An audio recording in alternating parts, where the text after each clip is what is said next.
Hello, this is Richard, Lord British Garriott, here to introduce Shroud of the Avatar Forsaken Virtues. This is the 90 Days In demo or prototype we made for the Rooster Teeth Expo. As I noted there, we're only 3 months after the end of our Kickstarter, where we've taken the early prototype that we built with off-the-shelf tools and art, etc., and I'm now building the real games. We're 3 months into an 18-month schedule, but we would like to show the community and everyone the game in progress as we're building it, but please keep in mind the early state of our evolution and as we and judge features appropriately, shall we say. But let us begin. When we start in Shroud of the Avatar, we're going to start outdoors in the outdoor map, the overland map, and we're going to go off exploring for adventure and resources for crafting. As everyone who is familiar with our previous work in Ultima, you know how important to us the professions beyond adventuring are. So in this case, we're going to go off here into these woods. We're going to zoom down into a close-up view of those zooms. About a kilometer. Each of these zones is approximately a kilometer on a side. And now you can see we're running through the forest looking for some resources. In this case, I'm in search of some resources to build some furniture for my home. Along the way, I've run into this spider who's going to try to stop our paths. And you'll notice that the combat right now is in a very simple state. But the combat will become more sophisticated, of course, over time. It's just a simple stand toe-to-toe and fight at the moment. But you may also have noticed that the amount of user interface on screen now, or even during combat, is quite minimal. And that's one of our goals as a project, is to keep the viewport into the virtual world as clean and uncluttered as possible. In this case, we've found a suitable looking tree here that we might be able to harvest for some good hardwoods. Sure enough, we get a few logs out of it, and we'll keep chopping on it and see what else we might, how much we might be able to extract. Got another good log from it. Here we are on our third time, and like there, that seems to have taken the tree down. So that's our indication that that's about as much resources as this particular tree is going to give up on this path. So now we'll go back to the outdoor map and head back into town to see what we might be able to make with the resources we've just acquired.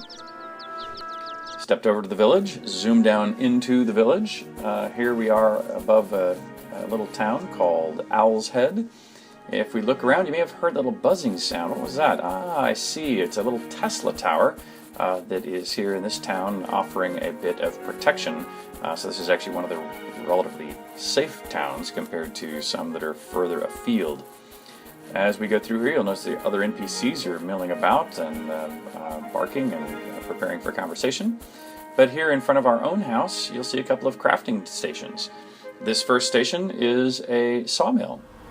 And the sawmill, as you can see, can be used for a variety of purposes. If you put a log on the top of that sawmill, it broke it down into boards and dowels, which might be useful for making things like tables and chairs.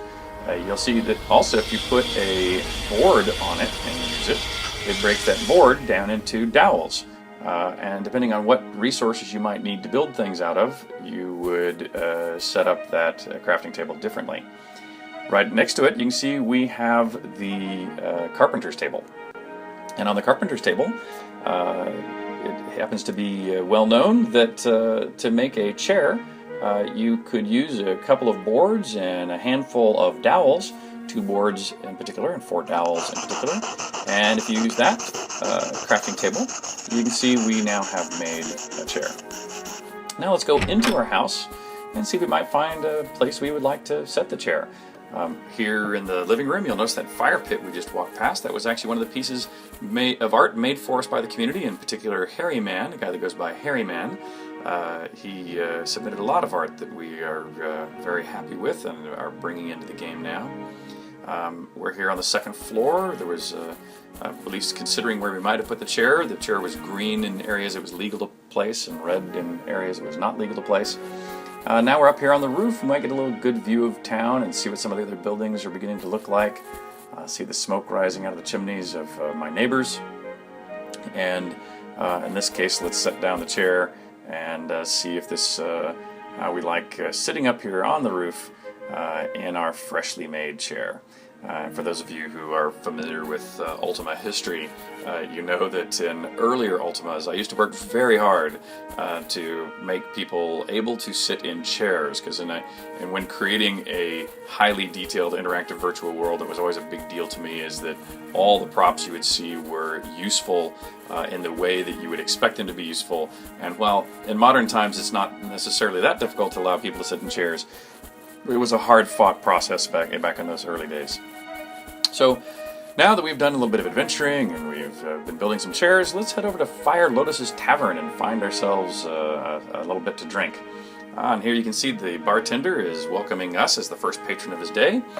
And as you can see, we're typing to the bartender not via a menu system, but literally by typing English language phrases. In this case, I've introduced myself by name, and so he's going to now remember me by name. He told me what was on tap. I said I'll have a beer. He says he's going to bring down a new keg right now. In fact, at this point, I'm going to tell the bartender a little bit about what I've been doing. Say, hey, I've been making some chairs and got thirsty. And the bartender responds by saying, hey, we could always use some comfortable chairs, but not like that throne of bone that I've heard about. And so I can ask him, what the heck is that? And he says, well, I tend to hear things in this bar, and there's a dungeon nearby. With it, a recent tremor awoke some dark forces that were living within, and some of the villagers had gone there to explore it. And at that point, I can ask, well, what did those villagers find when they explored it? And he says, look, those that survived have spoken of skeletons walking about and undead rising, as well as a dark force that has risen, that commands them, that often is seated on a throne of bone. And I can, of course, say, thank you very much for telling me that story. And the bartender says, look, hey, if you do something regarding that dungeon, I'm sure there's going to be a lot of people in this town who will be very thankful. But you'll notice the one thing that didn't happen here is you were never told that something was explicitly a quest. There is no quest log. It is really up to you as a player to see what is happening in the game and make decisions about what you believe is important and what you believe you should do. So in this case, we're going to head out of town and head over to that nearby dungeon he was referring to. Here it is right next door. And now we're going to step into the underworld and see what we find. Inside here you can see we've entered into the dungeons, into a crypt-like setting, and we can begin to look here not only for the Throne of Bone, but for these walking undead, as well as maybe some treasure we might find in some of these crypts. You'll notice I can kick the skulls around on the ground. They're just some of our simple early physics objects, and I can often loot the skeletons or crypts that I find along the way for supplies that I might be able to take back to town and sell or fix up for my own use.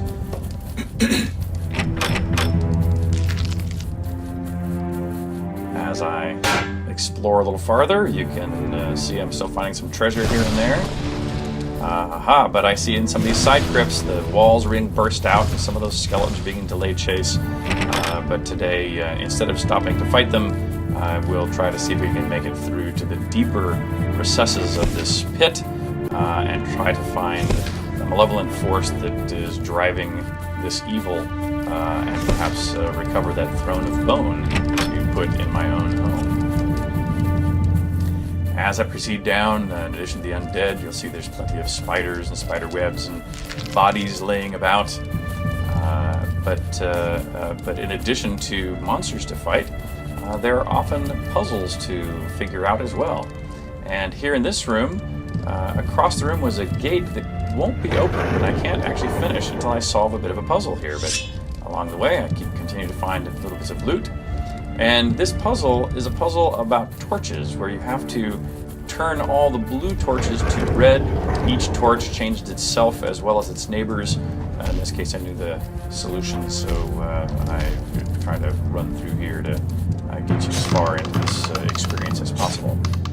Another kind of puzzle here, the spike traps to wait until the spikes go down before I can run across. There's a doorway here that was filled in that I can bust down, and that lets me into the final chamber here, where up on the top of that dais is the Grand Lich, who is in fact in charge of this deadly place. I can run up here and have a little combat with him.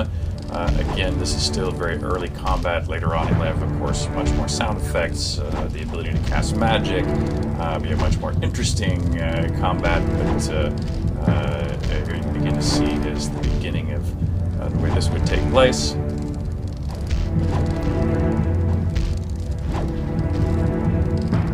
And there, we finally dispatched him, the poor guy. He's down for the count.